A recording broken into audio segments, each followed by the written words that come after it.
In this video, we're going to be talking about some major news surrounding a WWE announcement, major AEW plans that have leaked, and the WWE Hall of Fame, and it's all coming up right here on the Ango Show. All right, ladies and gentlemen, thank you so much for watching. Make sure you guys click subscribe if you want more videos like this. Some rumors about the WWE Hall of Fame. WrestleVotes has come out and said that WWE is internally discussing that Kamala, the Ugandan giant, is being internally discussed for the WWE Hall of Fame this year. Also, what's really interesting is PW Insider is apparently reporting that Ken Shamrock is internally being discussed for the WWE Hall of Fame this year. A lot of people are excited about the WWE Hall of Fame this year because of Triple H and Lex Luger. Obviously, the Hall of Fame is a big deal to a lot of fans, and for some fans, they genuinely don't care. I think it's great that legends are going to be given their respect, and they're finally going to be given that opportunity to be praised and to be celebrated. So for me, this is one of those things I genuinely just feel relatively happy about. When it comes to the WWE Hall of Fame this year, there's been a lot of reports and a lot of things being said, but the reality is nothing's actually really been done, in terms of announcements. It feels like WWE has kind of kept it tight-lipped this year, which is interesting. And I think that's a fascinating strategy. I mean, we're not that far off from WrestleMania or the Hall of Fame. I think one of the things, too, that's really interesting to me about the Hall of Fame is there is clearly a lot of people who deserve to be put in the Hall of Fame, and there's a lot of people who have not been put in the Hall of Fame. So I am intrigued to see what WWE does to kind of circumvent that. Obviously, we don't really know. And when it comes to WWE and the way that they're doing things with the Hall of Fame, obviously with a later time and different venue from SmackDown and stuff like that, it's interesting. It's really interesting to see if this is going to be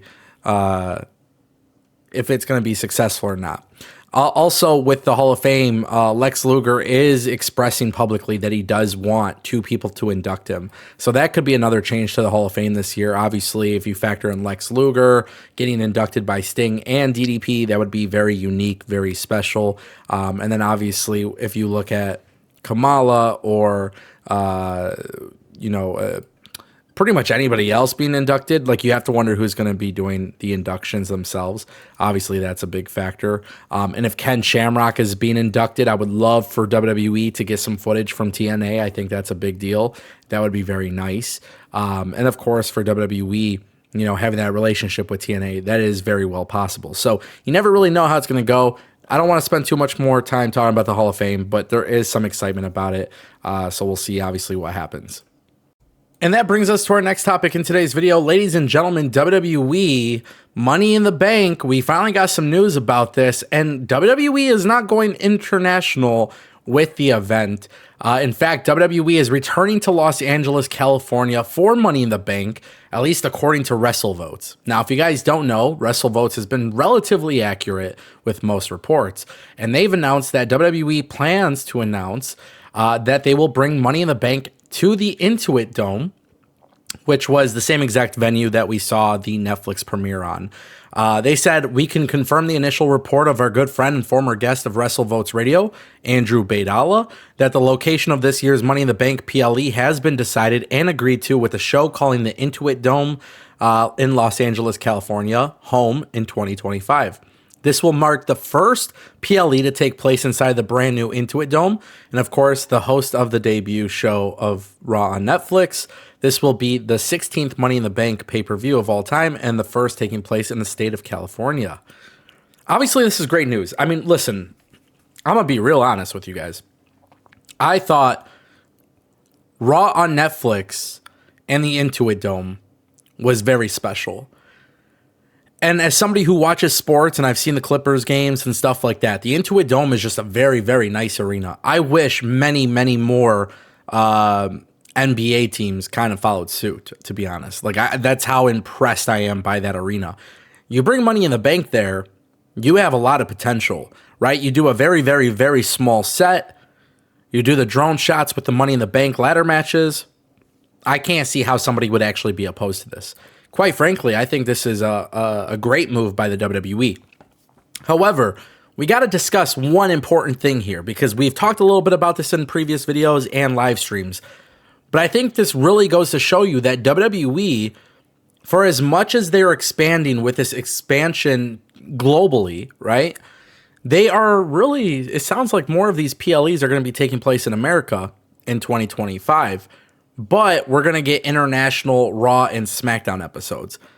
Now, some people will like that, some people will dislike it. I don't really see the con in having those kind of events take place, you know, for television, right? Raw and SmackDown going international, pay-per-views, sometimes international, sometimes in America. I'm okay with that, personally speaking. And I think for WWE, it's really important that we discuss this aspect of things. WWE has to tread very carefully with some of these markets that they're going into, because WWE is incredibly hot, but you don't want to bring an event to an arena and not sell tickets. And obviously WWE sold out of the Intuit Dome, so it is a very safe option. Something to consider. And that brings us to our final topic, ladies and gentlemen, leaked AEW plans. Well, there's a big match on the horizon, and I'm actually really excited about it. On Dynamite, we saw Mercedes Moné versus Billy Starks, and obviously everybody knows that, you know, Billy Starks is mentored by Athena.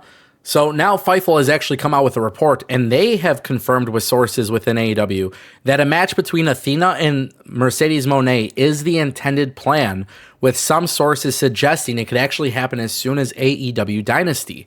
Now, obviously, AEW hasn't announced it, but if you did watch Dynamite, I'm sure the thought has crossed your mind between Mercedes and Athena. Now, I've said it on previous live shows. If you guys don't watch the live streams at 12 p.m. Eastern, Monday through Friday, you're missing out. But to me, it just seemed like a no-brainer. Athena, Mercedes, it just makes a lot of sense for them to build for that match. Now, obviously, a lot of people are shocked because they feel like this match should happen at All In. And I understand that. 100% I understand that. But what I want to say is this. I firmly believe they should actually do a series of matches. You have Dynasty, you have Double or Nothing, and then you have All In. What I would do is this. I would have Mercedes win first. Athena wins the second one at Double or Nothing. And then for all the gold, or for the titles, or whatever you want to do, you have Athena win at All In. That's what I would do. This could be a very massive feud for AEW, and it could be a very big success for AEW long term. And imagine if Mercedes were to put over Athena at All In, and then Athena became AEW TBS champion. I'm just saying it makes a lot of sense. That is what I would prefer to see. You guys can let me know what you think in the comment section down below. And if they're not doing a best of series, like if they're not doing a series of matches and then you're just doing this at Dynasty, well, that's a whole other problem that I'm not going to like. So let me know what you guys think in the comment section down below. I do appreciate you guys all watching this video, and I'll see you guys next time.